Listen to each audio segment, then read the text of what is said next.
Halo everyone, Assalamualaikum warahmatullahi wabarakatuh. Semoga semua dalam keadaan sehat dan bahagia selalu ya. Walaupun masih pandemi corona, tapi tetap bisa belajar di rumah, begitu ya.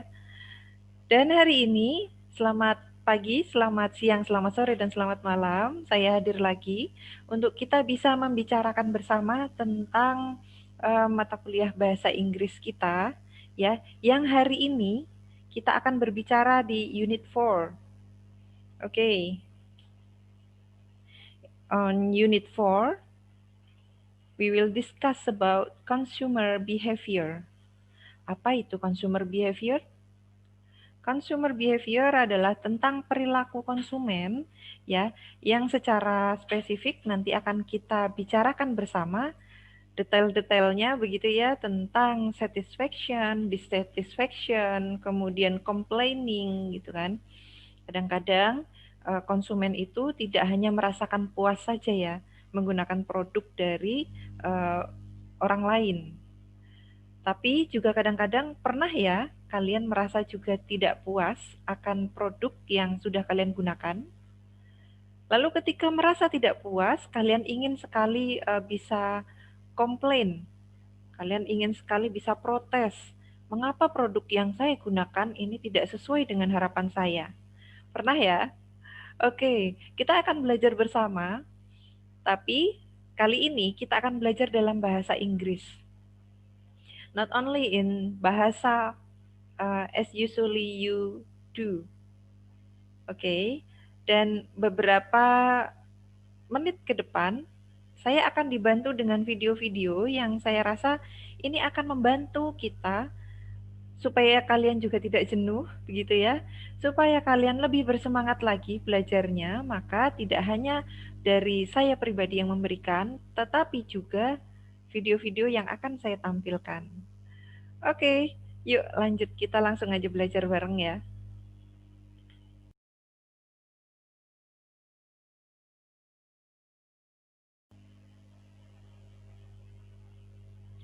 Baik, untuk yang pertama kali, dalam ilmu ekonomi ketika kita menggunakan produk suatu perusahaan, produsen begitu ya, kita kadang merasakan kepuasan, tapi juga kadang-kadang merasa ketidakpuasan.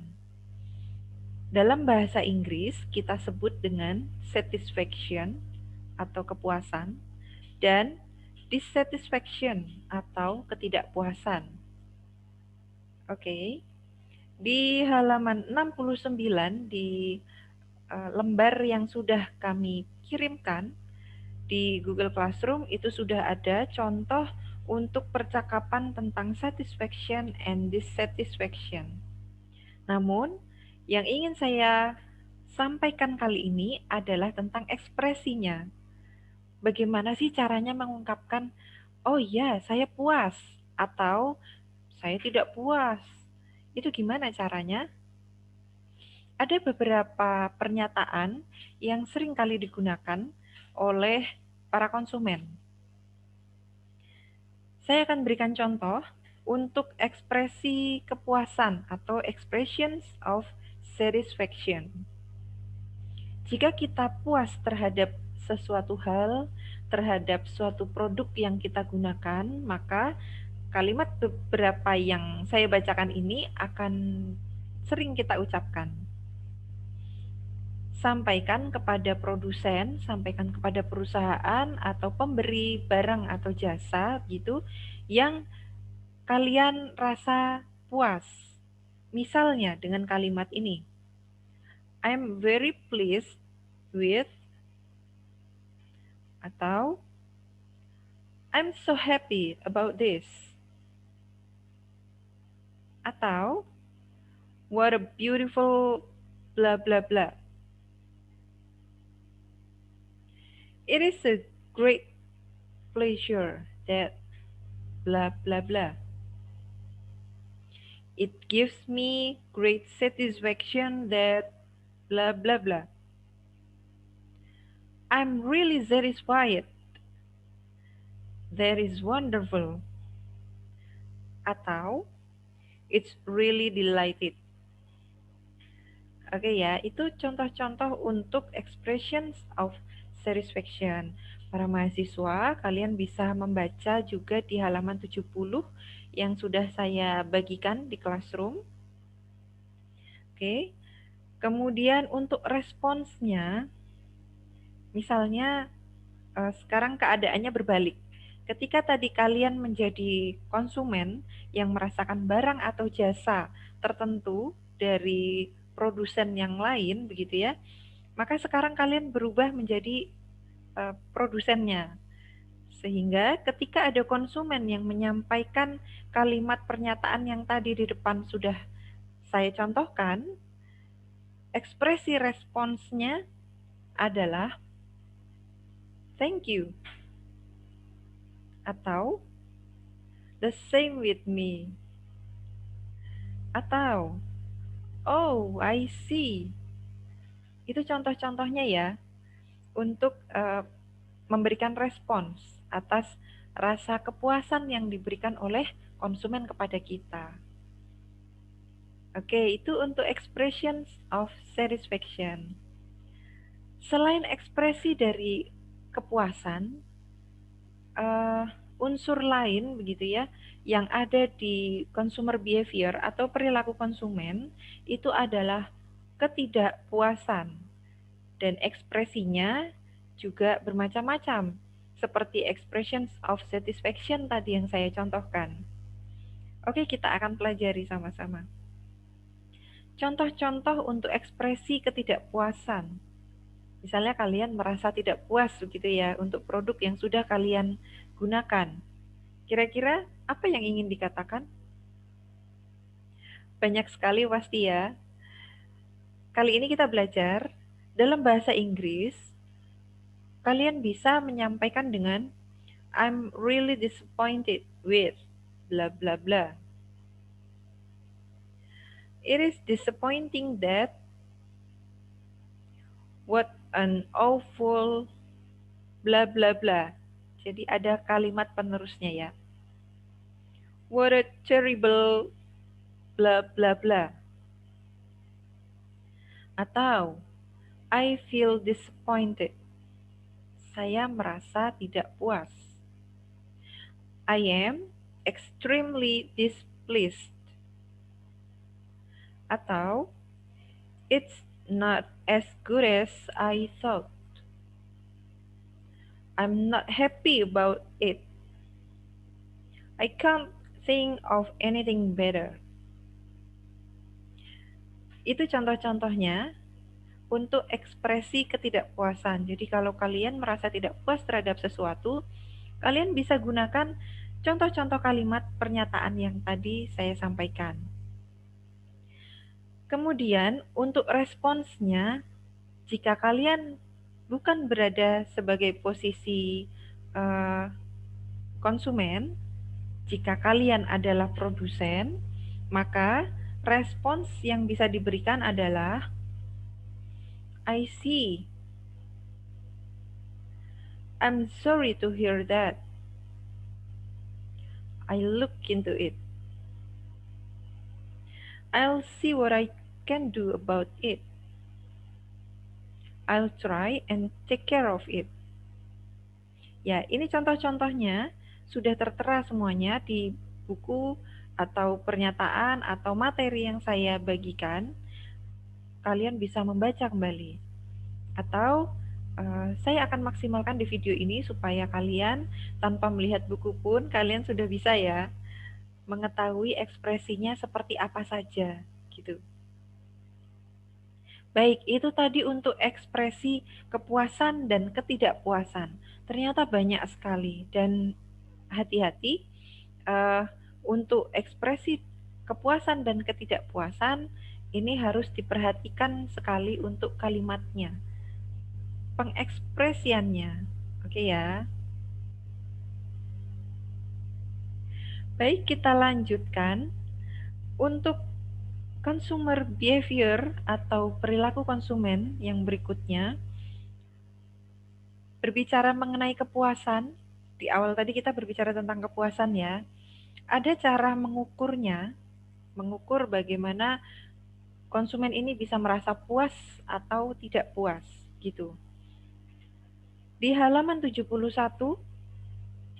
sudah tertera bacaan yang di sana menyebutkan mengenai bagaimana kita bisa mengukur kepuasan konsumen. Saya akan bacakan dan para mahasiswa bisa mencoba mempraktekkan di rumah masing-masing ya. Oke, ini harapan besar saya karena kita belajar secara virtual, setidaknya tumbuhkan motivasi untuk bisa menanamkan skill tambahan dalam diri sendiri. Sehingga kalian tidak hanya berhenti di video ini saja, tapi juga bisa mempraktekkan secara langsung. Baik, ini dia. Saya akan coba bacakan. Measuring customer satisfaction. Customer satisfaction has vital role for every organization among business life. It can be said that measuring customer satisfaction in this competitive business environment is must. Organizations which want to meet customers' expectations should use this marketing tool properly. There is growing managerial interest in customer satisfaction as a means of evaluating quality. High customer satisfaction ratings are widely believed to be the best indicator of companies' future profit. Customer satisfaction is about relationships between the customer and product or service and the provider of a product or service. To the extent that a provider or maker can influence the various dimensions of the relationships, the provider can influence customer satisfaction. Customer satisfaction is a highly personal assessment that is greatly influenced by individual expectations. Some definitions are based on the observation that customer satisfaction or dissatisfaction results from either the confirmation or disconfirmation of individual expectations regarding a service or product. Instead of asking whether customers are satisfied, they encourage companies to determine how customers hold them accountable. Customer satisfaction is the degree to which a customer perceives that an individual, firm, or organization has effectively provided a product or service that meets the customer's needs in the context in which the customer is aware of and or using the product or service. Measuring customer satisfaction is about profit and competitive advantage. To achieve long-term success in the market, firms should monitor the customer satisfaction signals regarding product, service, and relationship. Measuring customer satisfaction provides a comprehensive insight to the customer's pre- and post-purchase behavior. Thus, business consultants, corporations, and others have worked to identify the characteristics of organizations that consistently please their customers, to develop tools for monitoring customer satisfaction, and to build continuous quality improvement systems that respond to consumer feedback. Measuring allows business to know how well the business process is working, to know where to make changes to create improvement if changes are needed, to determine if the changes led to improvement. Knowledge of customer perceptions and attitudes about an organization's business will greatly enhance its opportunity to make better business decisions. These organizations will know their customer requirements or expectations and will be able to determine if they are meeting those requirements. Every organization must define customer satisfaction regarding their market. Customer satisfaction measurement and marketing research activities, marketing research and customer satisfaction measurement is being confused with each other. The differences between marketing research and customer satisfaction measurement are the purpose of them. Marketing research is to collect information. The purpose of customer satisfaction measurement is to solve specific customers' problems and to communicate to all customers their opinions are desired.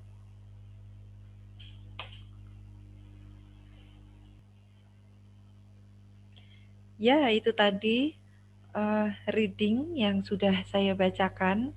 Ya, ada teks reading yang saya bacakan tentang cara mengukur kepuasan konsumen. Di sini disebutkan bahwa kepuasan konsumen ini menjadi tolak ukur suatu perusahaan yang harus dilakukan. Ya, ingin maju atau tidaknya sebuah perusahaan itu dilihat dari kepuasan konsumennya. Maka benar-benar memang harus diukur. Nah, bagaimana cara mengukurnya? Ternyata beberapa perusahaan ini memang memberikan satu divisi khusus gitu tugas untuk bisa mengukur kepuasan konsumen. Mereka bisa mengukur dari mulai sebelum produk itu diuji cobakan dan setelah menggunakan produknya. Begitu. Jika memang produk yang digunakan itu dianggap bisa memenuhi kebutuhannya, maka konsumen akan menyatakan diri bahwa dirinya puas menggunakan produk yang diberikan. Dan sebaliknya, jika memang konsumen itu merasa tidak sesuai dengan kebutuhannya atau ada hal-hal yang tidak sesuai harapannya gitu, maka konsumen itu akan menyampaikan ketidakpuasannya. Oke.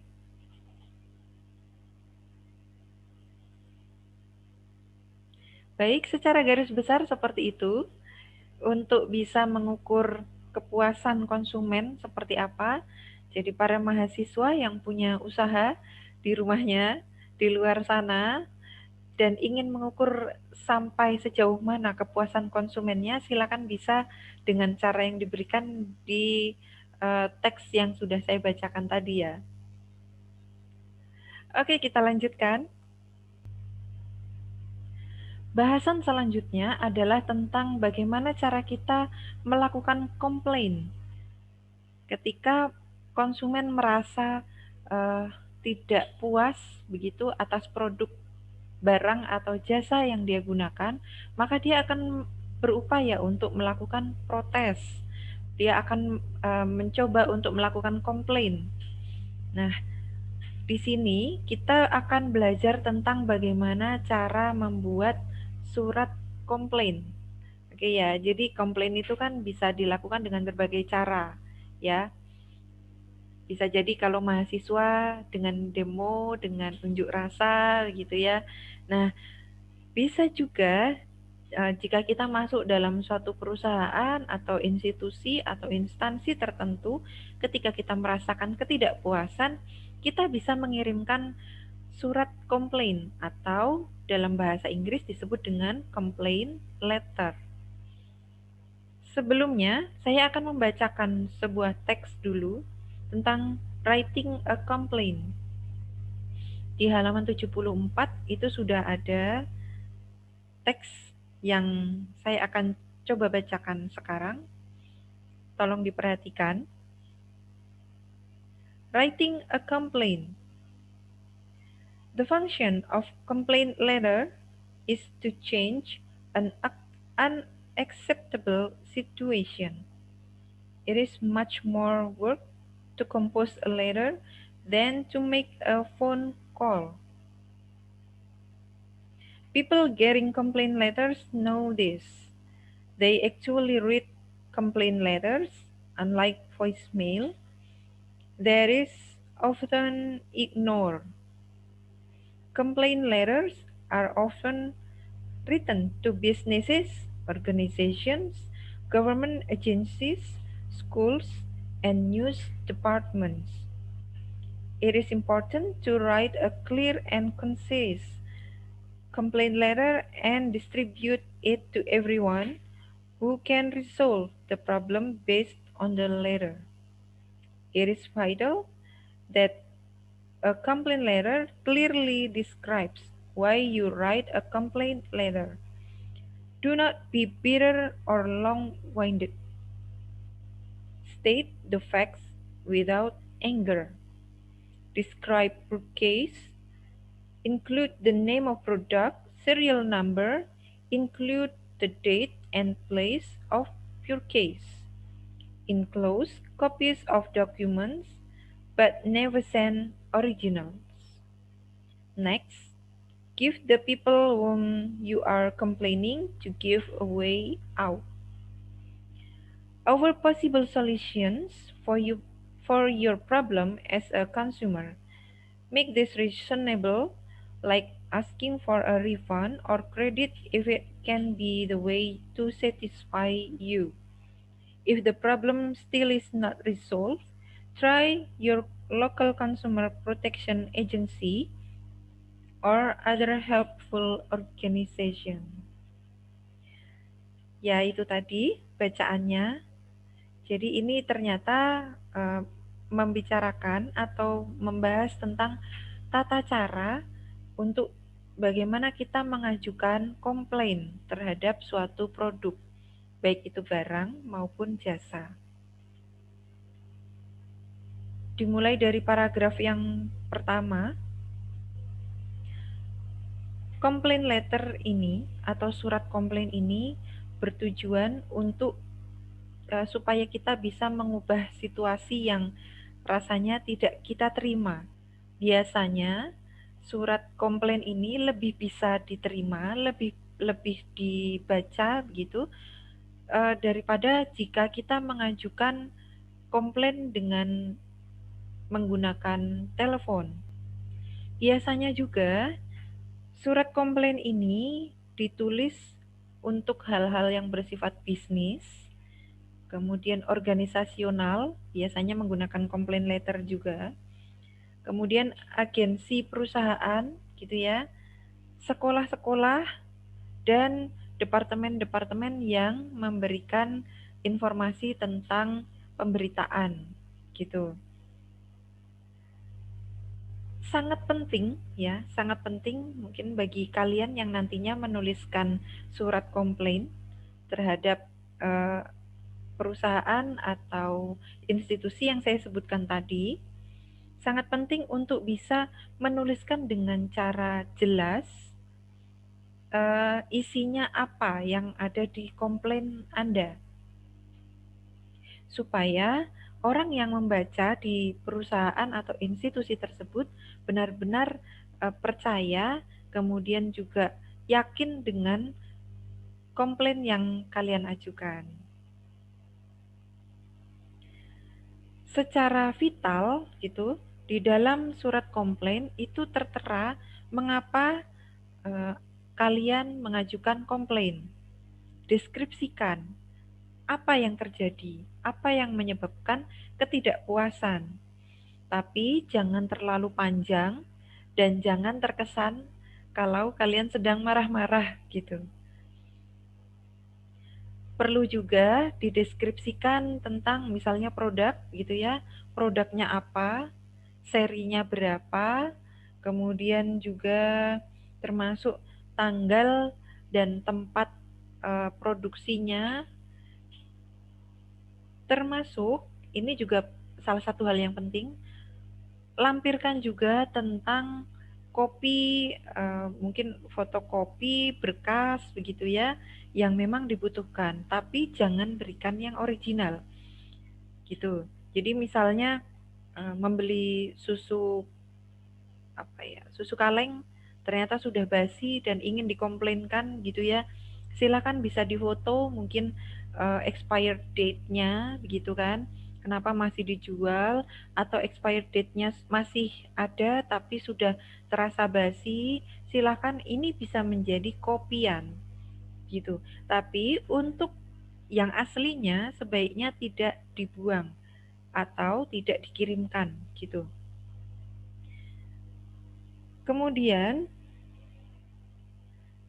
mintalah solusi pada institusi atau perusahaan yang Anda komplainkan itu tadi, yang tempat Anda komplain itu tadi. Buat sesuatu yang memang benar-benar masuk akal, yang beralasan. Kemudian, jika memang memungkinkan, mintalah ganti rugi yang sesuai. Oke ya, yang sekiranya bisa membuat atau mengembalikan kepuasan Anda. Ini tadi adalah bacaan yang saya coba bacakan dan saya informasikan kepada para mahasiswa supaya kalian juga ikut mengerti, memahami bagaimana caranya mengajukan komplain yang baik. Jadi tidak dengan marah-marah saja ya. Di sisi yang lain, kita akan berbicara tentang bagaimana mengekspresikan complaining, bagaimana mengekspresikan komplain kita gitu ya kepada orang lain dengan cara menyampaikan kalau tadi surat ya berarti dengan writing gitu, atau jika memang disampaikan langsung berarti juga dengan speaking. Oke. Saya punya video yang berikut ini adalah tentang expressing of complaining yang akan membantu saya memberikan penjelasan kepada para mahasiswa supaya kalian nggak jenuh ya. Oke, let's check it out for this video. Hi everyone, minasan konnichiwa. If you have a problem in English, or if something bad happens to you, do you know how to get that problem solved by politely complaining about it? My name is Jen, and today we're going to take a look at 15 ways that you can complain politely and express your problem in English. In English, we have a saying that says, you catch more flies with honey than with vinegar. What this saying means is that when you are complaining about something and you want your problem to be solved, you will get what you want or get what you need easier if you are being nice to the other person versus if you are being rude to that person.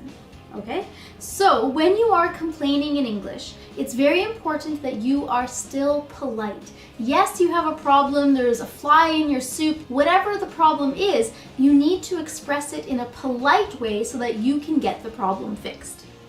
So today, 15 ways on how to be polite and express what your problem is. When you are complaining, it is very important to start your complaint with a nice expression so that the person who you are complaining to doesn't feel like you are attacking them. So 2 very common ways to start your complaints are sorry, but, or excuse me. So sorry and excuse me. So our first expression today is sorry, but I'd like to make a complaint about blah, blah, blah. So, sorry, I'd like to make a complaint about my hotel room. It seems to be really dirty. Expression number 2. Excuse me, I have a small complaint to make. You're using the word small to make it seem a little bit nicer that you're complaining. So, excuse me, I have a small complaint to make. This perfume doesn't smell very good. Really, what I would like to say is, Yo, this perfume you sold me smells like rotten eggs and is completely disgusting. How can you sell this junk? But I'm not going to say that. I'm going to complain politely by using words like a little bit and things like that. Expression number 3. I'm sorry to say this, but blah, blah, blah. For example, maybe you have a teacher and they're teaching you and their breath smells really, really bad. So every time they're speaking to you, it's like fish breath in your face. So I'm sorry to say this, but your breath smells a little bit bad, right? Again, using a little bit or small. I'm sorry to say this, but... Expression number 4. Sorry to bother you, but... blah, blah, blah. So maybe I'm having a problem with my cell phone, so I will go to my phone company and I will say, sorry to bother you, but I'm having a problem with my phone. Or sorry to bother you, but could you please take a look at my phone? Expression number 5. Sorry, but I need to complain about blah, blah, blah. Maybe you are eating in a restaurant. This is so delicious. But you're a vegetarian and you find meat in your vegetarian dish. Sorry, but I need to complain about the meat in my vegetarian dish. Sorry, but I need to complain about it. This is a little bit strong, the word need, but if there's a big problem like that, you need to get it fixed. Maybe you are allergic to something and you see it in the food that you ordered in the restaurant. Even though you told the waiter, I'm allergic to this, please don't put it in my food. So, sorry, but I need to make a complaint. This is something that is important that you need to get fixed. Number 6. Excuse me, but there seems to be a problem with blah, blah, blah. Excuse me, but there seems to be a problem with this shirt I just bought. There's a huge hole in it. Number 7. Excuse me, I wonder if you could please help me. Excuse me, I wonder if you could please help me because I think you didn't give me the right amount of change. Okay? So maybe you are going shopping and you pay for something with a $20 bill and you think, oh, I should get like $14 in change back, but you only get $4.10 in change back. You need to make a complaint about this. So, excuse me, I wonder if you could please help me. I think there's been a mistake. Even though you know for sure there is a mistake, I think there's been a mistake. Expression number 8. Sorry, I hate to complain, but. Sorry, I hate to complain, but. Maybe my neighbors are having a party on Tuesday night and I have to work the next day because it's Wednesday. I don't want to be rude, but I want them to be quiet. In my mind, I want to knock on their door and yell, shut up, it's Tuesday night, what's wrong with you making all this noise? I have to sleep, aren't you considerate of other people's feelings? But you catch more flies with honey than with vinegar, so I'm sorry, I hate to complain, but could you please keep the noise down a little bit? Number 9. Excuse me, I think there's a problem with blah, blah, blah. For example, excuse me, I think there's a problem with the remote. When I push the buttons, nothing's happening on my TV. Expression number 10. Excuse me, could you please help me resolve an issue with blah, blah, blah. Could you please help me resolve an issue with whatever it is that you are having a problem with? For example, maybe I call my cell phone company or I go into their office and I say, excuse me, could you please help me resolve a problem with my cell phone bill? It is $40 higher than it was last month. Expression number 11. Sorry, but I'd like to draw your attention to an issue. Sorry, but I'd like to draw your attention to an issue. For example, sorry, but I'd like to draw your attention to an issue. The doors on the subway train close too quickly for people with disabilities or elderly people to get on and off the train in a safe way. Right? So, sorry, but I'd like to draw your attention to an issue. Meanwhile, what I'm really thinking is, holy crap, can't you wait 10 extra seconds for somebody in a wheelchair to get off the train that you have to practically close the doors on them? Be patient. Haste makes waste, don't you know? But I'm going to be polite. Sorry, I'd like to draw your attention to this issue. Expression number 12. Excuse me, I understand it's not your fault, but. Excuse me, I understand it's not your fault, but this is a polite way to complain to someone, and you're letting that person know that you're not trying to attack that individual by complaining, but you want to complain about something that's part of the company that individual works for. For example, I'm waiting for the bus and waiting for the bus and it just does not come. Half an hour goes by, the bus is supposed to come every 10 minutes. Where is it? And the bus driver finally comes. I want to yell, "What the hell? I've been waiting for 30 minutes. Where were you? You're supposed to have been here 3 times by now." But you need to complain nicely to the bus driver. So, excuse me, I know it's not your fault, but I've been waiting for 30 minutes for a bus, and I think that that's a little bit unacceptable. Our last 3 ways to complain today are using the expression, "I'm afraid." I'm afraid in this case does not mean, "Oh my gosh, I'm so scared, I'm afraid." No. By saying, "I'm afraid that," blah, blah, blah, blah, it's a polite way of sharing some kind of bad news or complaint with someone in a polite way. Number 13, I'm afraid I've got a complaint about. I'm afraid I've got a complaint about. So for example, maybe I'm eating some food in a restaurant and I asked for no onions because I hate onions and they're not good for my stomach problems. And I'm eating and there's a lot of onions in this. So then, I'm afraid I've got a complaint about this food. I asked for no onions, but there's a lot of onions in this. Could I please have a different dish? Expression number 14. I'm afraid there's a slight problem with blah, blah, blah. I'm afraid there's a slight problem with whatever it is that you want to complain about. So maybe I order something online and the box gets shipped to me and I open my order, but the things that are inside the box are not what I ordered, or they're not the exact same as what I was expecting. So in that case, I might use this expression. Expression number 15. I'm afraid I need to let you know about a problem with blah, blah, blah. I'm afraid I need to let you know about a problem with the new washing machine in the basement. It doesn't seem to be working properly. Those were 15 ways in English that you can complain politely. Oke, students, sudah lihat videonya ya? Dan saya rasa lebih mudah dipahami ya. Ya, semoga ini lebih bisa memberikan pemahaman yang baik kepada para mahasiswa sekalian. Meskipun di halaman 74 itu sebenarnya juga sudah tertera untuk kalimat-kalimat yang menyatakan bagaimana kita bisa mengekspresikan komplain kepada orang lain. Saya akan sedikit membacakan.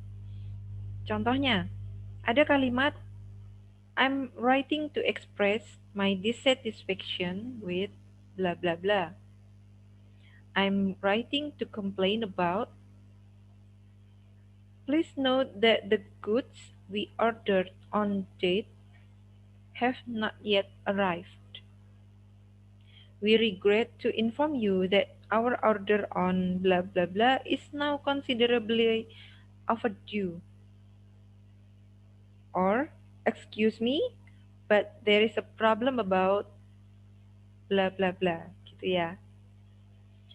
Itu untuk ekspresinya, sedangkan responsnya ada positif respons, namun juga terkadang kita juga mendapatkan negatif respons.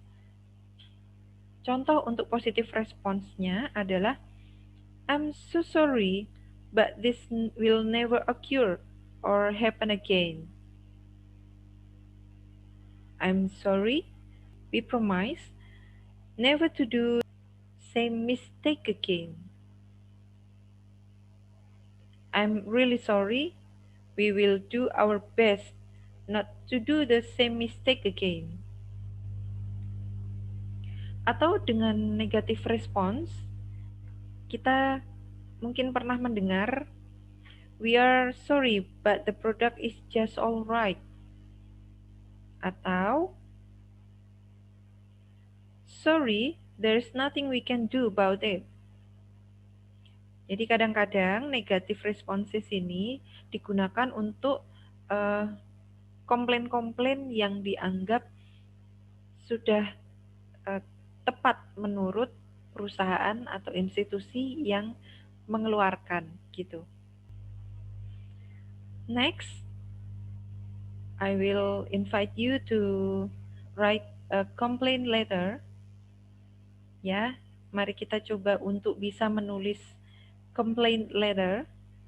Coba ingat-ingat kembali, kira-kira mahasiswa sekalian pernah tidak merasa tidak puas terhadap suatu produk atau suatu jasa begitu ya, barang atau jasa yang ingin sekali rasanya dikomplainkan, ingin sekali diproteskan gitu, ingin mencari sebuah kepuasan di balik ketidakpuasan ini.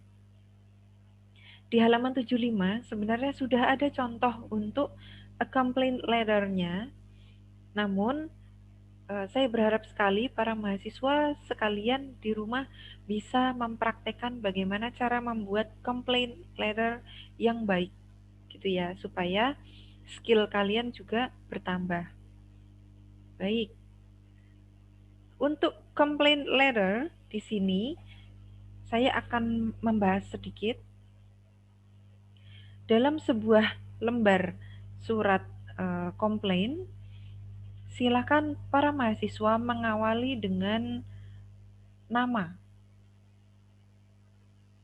Oke, dengan nama kalian, kemudian kota asal kalian, nomor telepon, dan bahkan berikan juga email yang memang aktif dan bisa dihubungi.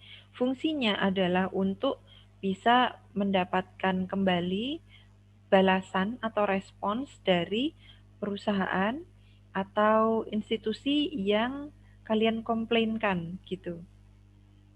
Ini contohnya, Herni Purwanti, Yogyakarta 53441, phone 081 32861199, purwanti.herni@yahoo.com. Baik, Ibu Herni Purwanti ini memberikan nama lengkap, kemudian alamat, nomor telepon yang bisa dihubungi, dan alamat email yang memang tertera jelas gitu. Kemudian masuk ke dalam suratnya, dalam badan surat, diawali dengan tanggal kapan kalian menuliskan suratnya. Dalam bahasa Inggris, biasanya kita mengawali dengan bulannya terlebih dahulu di depan, seperti contoh ini, August 20, 2012. Di bawah tanggal, tuliskan kepada siapa ini diberikan. Manaf Akbar, Srikandi Furniture, Pecangaan Street, number 2, Jepara 59462, Central Java, Indonesia. Ini adalah alamat lengkap kepada siapa kita mengkomplainkan surat ini ya. Dan isinya, perhatikan tidak ada kata marah-marah ya dalam surat komplain yang akan saya bacakan ini. Dear Mr. Manaf Akbar, I would like to express my dissatisfaction with the products which I ordered on 10 September 2012. I ordered 100-piece thick cupboards and 50-piece mahogany office desks for $10 million at Srikandi Furniture.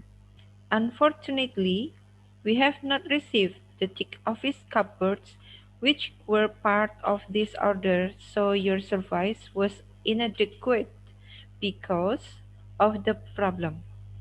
We would be grateful if you could include these items in the next shipment. To resolve the problem, I would be grateful if you could include these items in the next shipment. In addition, I would appreciate if my order will be mailed on time. I enclose some copies of my records including receipts, guarantees, model and serial numbers, and other documents. I look forward to your reply and resolution to my problem. I will wait until 30 September 2012 before seeking help from a consumer protection agency. Please contact me at the above address or by phone at 0274 954 8383. Sincerely, Herni Purwanti. Oke, jangan lupa diakhiri dengan hormat. Dengan hormat itu dalam bahasa Inggris kita tuliskan sincerely. Herni Purwanti.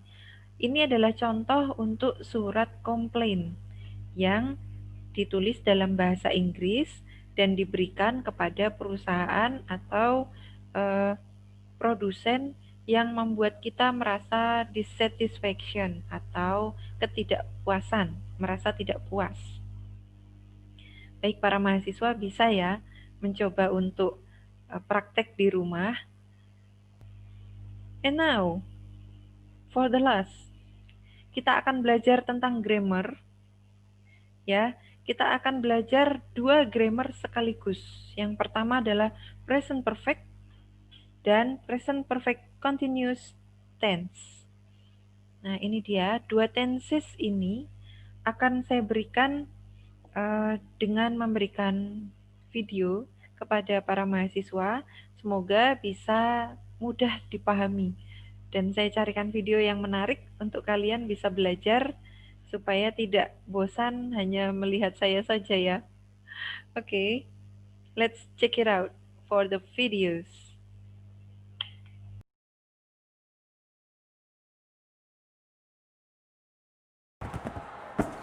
Well, hello everybody, welcome back again with me, Mr. Diaz, in our program Teaching Tutorial, of course, in our beloved channel, Kampung Inggris LC.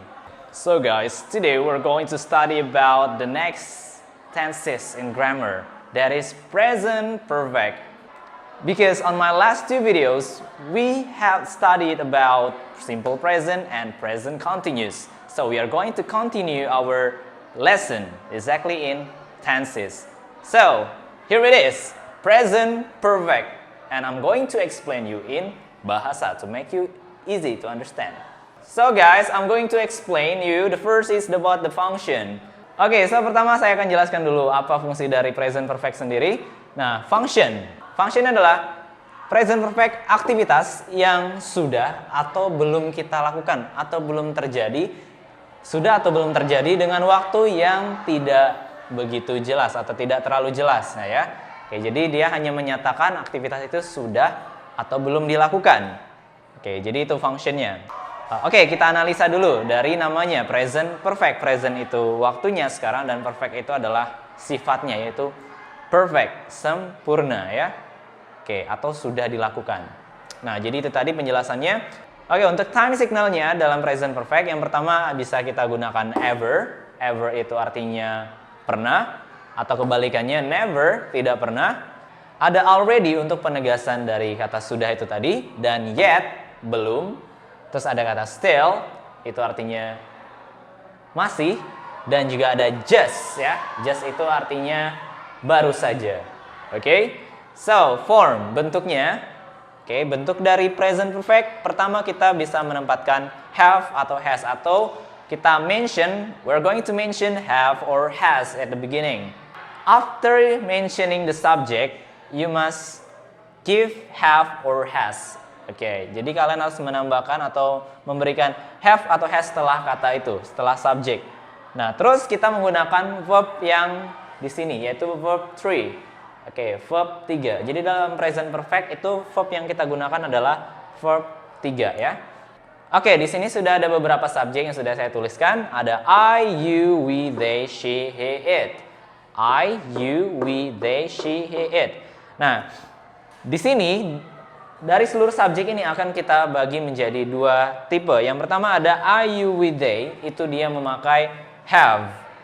Oke, ketika kita mau bilang sudah, saya sudah, itu biasa kita bilang I have. Atau kamu sudah, you have, kita sudah, we have, they have, mereka sudah. Nah, jadi gunakan have untuk I, you, we, they. Sedangkan subjek she, he, dan it, ataupun orang ketiga yang bersifat tunggal, itu memakai has. Has. Oke? I, you, we, they memakai have, and she, he, it itu memakai has. Ya, teman-teman? Oke. Nah, terus ketika sudah mengucapkan have atau has yang diartikan sudah tadi, saya sudah, kamu sudah, kita sudah, mereka sudah, dia perempuan sudah, dia laki-laki sudah, dia benda sudah, dan siapa aja yang sudah melakukan aktivitas, oke, kita tambahkan verbnya, yaitu verb 3 tadi. Contohnya di sini saya gunakan ada studied. Oke, contohnya ada studied. Jadi kalau I have studied, artinya saya sudah belajar. You have eaten. Ini adalah bentuk ketiga dari makan, eat, ate, eaten. Jadi kalian menggunakan eaten, I have eaten, saya sudah makan. Atau pakai they have played, mereka sudah bermain. Oke, misalkan they have played football, mereka sudah bermain bola. She has drunk, oke, she has drunk water. Dia perempuan sudah minum air. Atau pakai he has got something from his friend. Oke, dia sudah mendapatkan sesuatu dari temannya. Nah, jadi penggunaannya adalah have, has. Nah, bagaimana dengan time signal di sini? Oke, di time signal sendiri kalian bisa menggunakan ever, never, already, yet, still, dan just. Jadi kalian bisa menambahkan kata-kata yang ada di sini. Misalkan kalian memakai ever. I have ever studied about grammar. Saya sudah pernah belajar. Oke, I have ever. Saya sudah pernah belajar grammar. Atau kalian mengucapkan kata already. Oke, already itu untuk menegaskan sudahnya. I have already eaten 2 minutes ago. Saya baru saja atau saya sudah makan 2 menit yang lalu. Nah, jadi kalian bisa menggunakan already menegaskannya ya. Atau pakai just. Just itu baru saja. I have just studied about grammar. Saya baru saja sudah belajar grammar. Nah, jadi penggunaannya seperti itu, teman-teman. Oke. Nah, selanjutnya kita akan menggunakan kalimat negatif. Kalimat negatif itu simple banget. Tinggal kalian tambahkan not setelah have atau has. Pertama ada kata have not. Itu bisa menjadi haven't kalau kalian singkat. Haven't, haven't, haven't. Oke? Haven't artinya belum, kebalikan dari sudah. Ataupun hasn't, singkatan dari has not. Nah, jadi ada haven't, ada hasn't. Contohnya kita mau buat kalimat seperti ini. Kita belum belajar grammar. We haven't studied grammar. Oke, atau kita mau bilang lagi, dia perempuan belum mendapatkan izin dari ibunya. Dia perempuan belum mendapatkan izin dari ibunya. Dia perempuan apa? She. Belum mendapatkan. Hasn't got izin, permission dari, from ibunya, her mother. So, kalau kita gabungkan, she hasn't got permission from her parent atau from her mother. Nah, jadi penggunaan dari I, you, we, they, she, he, it ini berbeda ya. Sekali lagi, I, you, we, they memakai have, she, he, it memakai has. Do you get the difference? Okay, that's good. Now we are going to the last, that is about interrogative sentence atau kalimat tanya dalam present perfect. Ketika kita mau menanyakan aktivitas itu sudah atau belum dilakukan. Oke? Sudahkah kamu makan? Apakah kamu belum makan? Nah, jadi gitu pertanyaannya kalau di bahasa Indonesia. Nah, maka di sini seperti biasa ini adalah auxiliary ya. Oke, ini kita namakan auxiliary. Oke, jadi ketika kita mau mengubah ini menjadi sebuah pertanyaan, tinggal kita taruh auxiliary sebelum subjek. Nah, jadi ada have I, have you, have we, have they. Atau mau pakai has she, has he, has it. Oke, artinya sudahkah saya? Sudahkah kamu? Sudahkah kita? Sudahkah mereka? Sudahkah dia perempuan? Nah, jadi ditaruh di depan. Oke. Apakah kamu sudah belajar? Bagaimana teman-teman? Have you studied? Yes or not?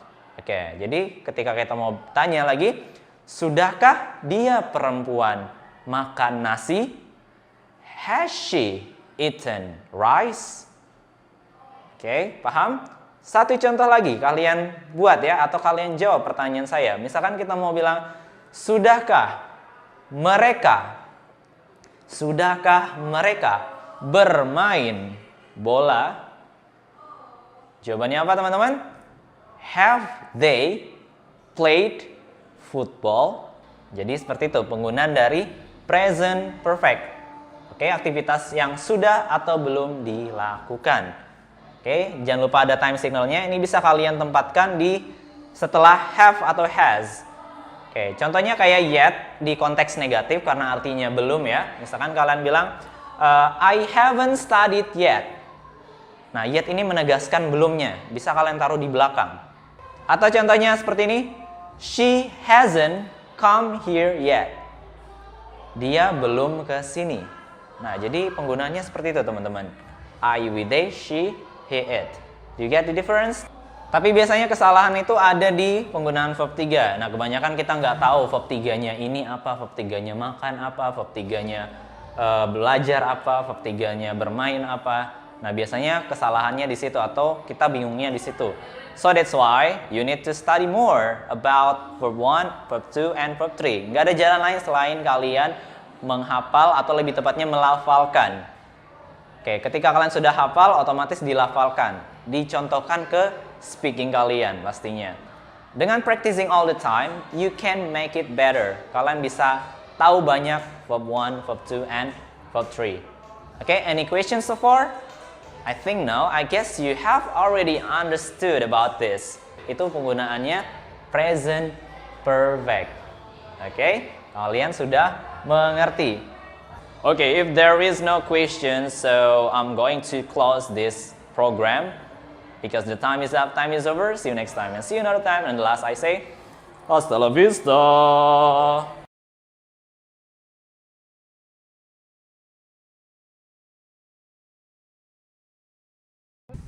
Well, hello guys. Welcome back again in our program teaching tutorial exactly at Kampung Inggris LC channel. Okay, thank you so much for always stay tuned at this channel. Yay, I'm so happy to give you some lessons again. And are you ready for today's lesson? Today we are going to learn about perfect continuous. Yeah. Oke, jadi kita lanjutkan lagi ya. So to make this lesson understandable, I'm going to explain this lesson in bahasa. Oke, are you ready? Nah, jadi kali ini kita akan belajar yang namanya perfect continuous. Nah, kita ambil dulu dari namanya ya untuk mengerti apa maksudnya. Perfect itu sempurna, continuous itu sedang berlangsung. Atau dalam artian seperti ini, ketika kalian menggunakan perfect continuous itu ditujukan untuk kalimat atau kegiatan yang diucapkan ketika kegiatan itu sudah terjadi tapi masih berlangsung atau sedang berlangsung. Oke. Nah, di sini sudah saya bagi menjadi 4 bagian. Oke. Yang pertama ada yang present perfect continuous verbal, ada juga present perfect continuous nominal, dan yang kedua ada past perfect continuous verbal dan juga yang nominal. Nah, ini penggunanya beda ya. Oke, sekali lagi perfect continuous adalah tenses yang ditujukan untuk menyatakan durasi. Lebih simpelnya adalah kalian menjelaskan berapa lama suatu kejadian itu terjadi dalam durasi yang jelas seperti itu ya. Oke, nah kita ambil dulu yang pertama, ada yang present perfect continuous yang verbal. Kita yang verbal dulu ya. Oke, kita akan belajar yang verbal dulu. Ada present perfect continuous dan ada past perfect continuous. Nah, ini penggunanya beda. Kalau yang pertama, dia memakai have, has, been, verb ing. Ingat, ada have, has, been, verb ing. Kalau have untuk I, you, we, they, dan has itu untuk subjek she, he, it. I, you, we, they memakai have, she, he, it atau nama orang itu memakai has. Dan di sini ada tambahan kata been. Jangan lupa ada been. Been di sini ya maksudnya adalah continuous untuk menjelaskan durasinya. Oke. Verb ing, dan juga kita memakai kata atau verb ing ya. Nah, contohnya di situ ada kata we have been studying for 1 hour.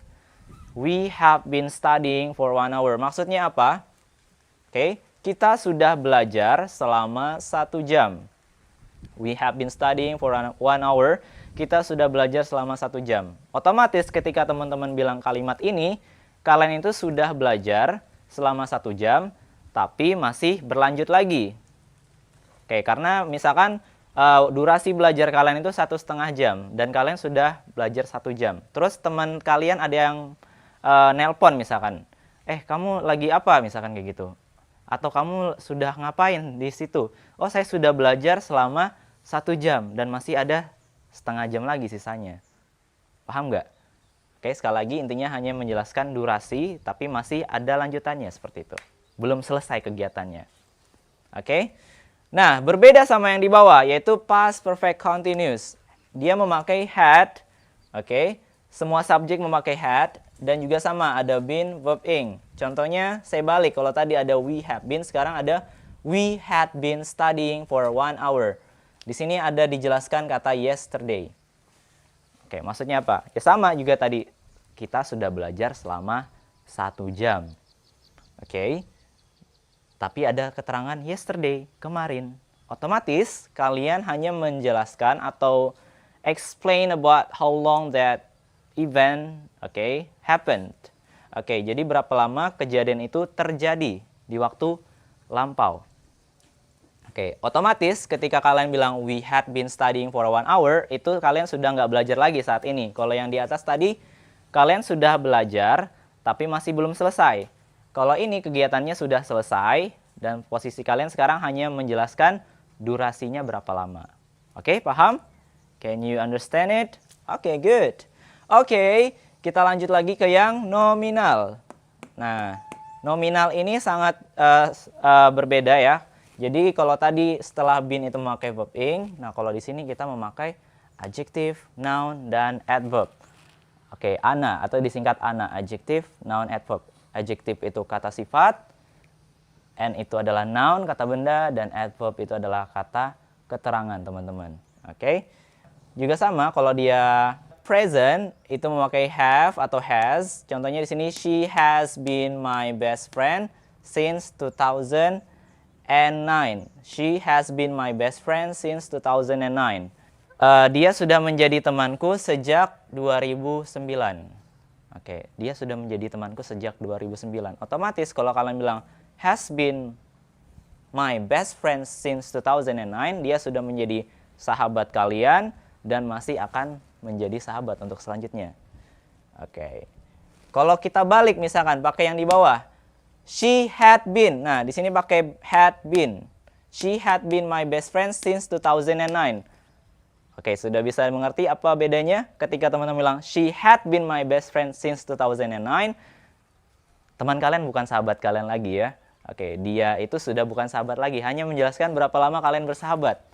Sejak 2009 atau mungkin ada tambahan until 2010 misalkan. Berarti kalian bersahabat selama 1 tahun. Habis tahun selesai, udah kalian nggak bersahabat lagi. Jadi pakai she has been my best friend since 2009. Dan yang di bawah contohnya I had been there for 5 months last year. Nah di sini been itu diartikan berada. Been ini artinya macam-macam teman-teman. Ada been sebagai artinya adalah berada kalau dia ketemu sama adverb of place, keterangan tempat.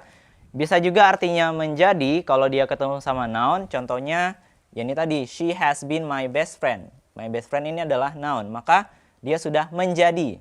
Kalau ini tadi been ketemu sama there artinya berada. Kalau dia ketemu sama adjective, dia nggak ada artinya, hanya sebagai pelengkap ya. Jadi contohnya I had been there for 5 months last year. Saya sudah berada di sana selama 5 bulan last year, tahun lalu. Berarti saat ini kalian sudah nggak ada di sana kalau kalian mengucapkan kalimat ini. Kalian sudah berada di tempat lain Dan kalian hanya menjelaskan berapa lama kalian tinggal di sana tahun lalu itu. Oke, durasinya. Oke, jadi intinya adalah perfect continuous ini adalah menyatakan berapa lama kejadian itu terjadi atau durasinya sudah terjadi ya. Oke, get it? Oke, untuk penjelasan terakhir, jadi dalam perfect continuous itu ada memiliki beberapa time signal yang khusus. Contohnya kayak di sini ada kata for. For di sini jangan diartikan untuk ya, tapi for di sini diartikan selama. Oke, for itu artinya selama. Dan juga ada kata since. Oke, ini dibaca since, itu artinya sejak. Oke, since. Yang benar since. Oke, ada for selama dan juga ada since sejak. Oke, nah jadi ini beberapa time signal. Ada juga time signal yang lain, silakan kalian nanti pelajarin lagi ya, bisa melalui buku ataupun yang lain. Oke, nah jadi ini adalah bentuk-bentuk positifnya masih ya. Tapi kalau dalam bentuk negatif ataupun interrogatif itu gampang banget teman-teman. Kalau dia bentuk negatifnya bisa kalian tambahkan not aja setelah have, has ataupun had not ya. Ataupun has not ataupun have not, haven't, hasn't, hadn't, itu singkatan-singkatannya. Dan kalau dia pertanyaan atau interrogatif, tinggal kalian balik saja. Have atau has ataupun had itu ditaruh di depannya subjek. Misalkan nih, kalian bertanya, sudah berapa lama kamu tinggal di Pare? Oke. Sudah berapa lama kamu tinggal di Pare? How long have you been living in Pare? How long have you been living in Pare? Atau mau bilang seperti ini, apakah kamu sudah belajar selama 5 menit? Oke, apakah kamu sudah belajar selama 5 menit? Have you been studying for 5 minutes? Have you been studying for 5 minutes? Kalau bentuk negatif, yaitu tadi ditambahkan not. Contohnya kayak gini. She has not been my friend. Oke. She has not been my friend since 2017. Dia belum menjadi temanku sejak 2017. Dan sampai sekarang otomatis ketika saya bilang pakai has been, ya berarti sampai sekarang dia masih belum menjadi teman. Kayak gitu. Tapi kalau saya bilang, she had not been my best friend. Oke, she had not been my best friend for 3 years. Oke, dia belum menjadi temanku selama 3 tahun. Tapi faktanya adalah kita belum tahu apakah dia sudah menjadi teman, apakah belum. Oke, jadi seperti itu. She had been sama she has been. Oke, itu ya tentang interrogatif sama negatifnya, jadi gampang banget. Negatif tinggal tambahkan not. Kalau dia interrogatif pertanyaan, taruh aja have itu di depan. Have atau has ataupun had. Had you, has she, have you been, had she been. Oke, itu saja penjelasan kali ini. Dan sekarang saya mau ngasih teman-teman soal. Oke, jawab pertanyaan saya dengan benar ya, menggunakan tenses yang ini. Akan saya bilang seperti ini. Kamu sudah mengikuti kelas saya selama 5 menit. Soal yang kedua. Oke. Ayahku sudah bekerja di perusahaan selama 8 bulan 2 tahun yang lalu. Oke. Ayahku sudah bekerja di perusahaan selama 8 bulan 2 tahun yang lalu. Nah, itu pakai mana? Silahkan kalian jawab di komen di bawah ya. Oke? So, thank you so much for watching me again in this channel. And thank you so much for your support, for your like, comments, and of course, I thank for all the subscribers. Thank you, because the time is up, time is over. See you next time, and see you another time. The last I say, hasta la vista, baby. Bye-bye. Oke, bagaimana dengan videonya? Para mahasiswa semoga bisa mudah dipahami ya. Semoga bisa belajar lebih baik lagi dan kita akan bertemu di pertemuan selanjutnya. Baik, terima kasih sekali untuk perhatian para mahasiswa sekalian. di video saya ini. Jangan lupa untuk subscribe yang belum subscribe ya. Perhatikan baik-baik di setiap pembelajaran kita gitu. Saya mencoba untuk bisa mengucapkan dengan sangat pelan supaya kita semua bisa belajar tidak hanya di vocabulary-nya saja, tapi juga semoga saya juga tidak melakukan kesalahan di pronunciation-nya gitu ya. Semoga ini bisa menjadi materi yang menambah wawasan kita semua ya. Kalian bisa memberitahu saya jika saya melakukan kesalahan, maka di kemudian hari saya akan memperbaiki diri. You can correct me if I am wrong. Okay, students, thank you for your kind attention. Then I think this time is enough for us. Sampai jumpa di pertemuan selanjutnya. Semoga selalu sehat, selalu semangat, dan tetap belajar dari rumah. Ingat patuhi protokol kesehatan ya. Semoga sehat semuanya. Selamat pagi, selamat siang, selamat sore, dan selamat malam. See ya. Jangan lupa subscribe dan bunyikan loncengnya ya. Tunggu video selanjutnya.